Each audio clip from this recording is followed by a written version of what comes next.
এরকম একজন মুবারক সাহাবী আমার, যার জানা যায় এত এত ফেরেশতা আছে, কিন্তু কবর তো এমন ভয়ঙ্কর ঘর যে এ আমার সাহাবীর খাতির করে নাই। দুই পাশ থেকে যখন চাপ দেওয়া শুরু করছে, তখন আমি মুহাম্মদুর রাসূলুল্লাহ যে ওর কবরের পরে দাঁড়ায় রয়েছি, এটা কবরকে জানান দেওয়ার জন্য আমি আল্লাহর নামে তাসবিহ শুরু করছি। আমার তাসবিহর আওয়াজ হইলে লজ্জায় কবরের মাটি তুলে তুলে গেছে। সাদ ইবনে মুআযের মতো সাহাবী, যার জানাজায় ৭০,০০০ রহমতের ফেরেশতা এসে,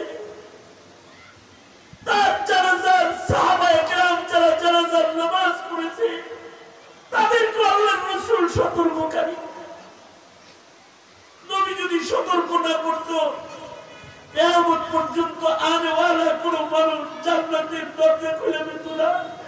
সাহাবায়ে কেরামের চেয়ে বড় নেককারদের জামাত হয় সাদ ইবনে মুআয রাদিয়াল্লাহু আনহু। ওনার জানাজায় ৭০,০০০ রহমতের ফেরেশতা।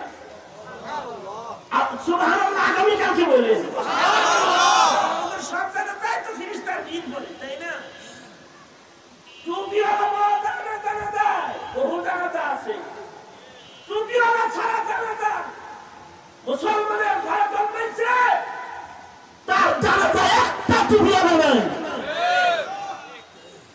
আর হযরত সাদ ইবনে মুআযের জানাজা হলো, ওনার জানাজায় ৭০,০০০ রহমতের ফেরেশতা হাজির হয়েছে।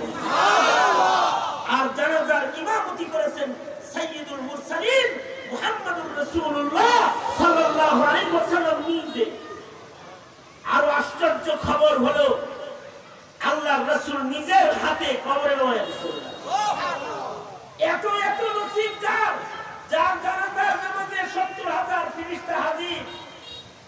আল্লাহর রাসূল নিজে জানাজার ইমাম, কিন্তু আল্লাহর রাসূল সাল্লাল্লাহু আলাইহি ওয়াসাল্লাম দাফন করার পরে কবরের পারে দাঁড়িয়ে দাঁড়িয়ে আল্লাহর রাসূল বলতেছেন, সুবহানাল্লাহি আলহামদুলিল্লাহি ওয়া লা ইলাহা ইল্লাল্লাহ, আল্লাহু আকবার, আল্লাহু আকবার।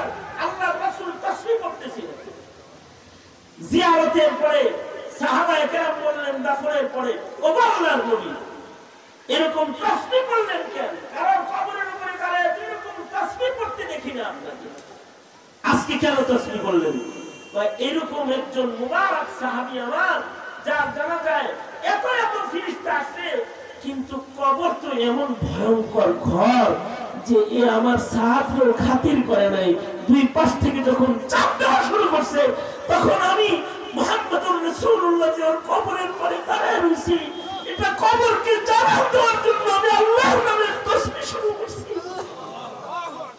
আমার তাসবিহর আওয়াজ হইলে লজ্জায় কবরের মাটি তুলে তুলে গেছে।